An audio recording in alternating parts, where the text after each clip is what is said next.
মাশাআল্লাহ, আপনাদের মাঝে একটা ধানের উদাহরণ দেব ইনশাল্লাহ। দেখেন ধানটা কেমন হয়েছে, অনেক সুন্দর। এবার বছর হিসাবে অনেক সুন্দর একটা ধান হয়েছে। দেখেন এটা ধানের জাত হলো 29, অলরেডি আপনার পেকে গেছে। হয়তো আর এক আধ সপ্তাহ লাগবে কাটার উপযোগী হয়ে গেছে। আর পাশে যেটা দেখাচ্ছে আপনার, এটা হলো আপনার স্বর্ণা ধান বলে, এটা আমাদের পাবনার ভাষাতে এটা স্বর্ণা ধান। মাশাআল্লাহ, অনেক কিন্তু সুন্দর হয়েছে। এবার বছর হিসাবে অনেক সুন্দর হয়েছে।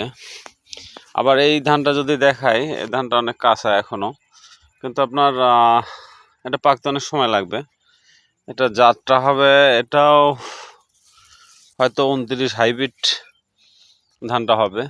যদি দেখায় সম্পূর্ণ ধানের মাঠ, এটা ধানের জন্য সেরা। মাশাআল্লাহ, এত সুন্দর হয়েছে যা আমার দেখে অনেক ভালো লাগছে, যা বলার মতো না। আসলে প্রকৃতি না দেখলে কিন্তু বোঝা যায় না, প্রকৃতির মাঝে অনেক কিছু খুঁজে পাওয়া যায়। আর পাশে এটা সরকারি দেওয়া গুচ্ছগ্রাম, এটা গুচ্ছগ্রামের পাশেই।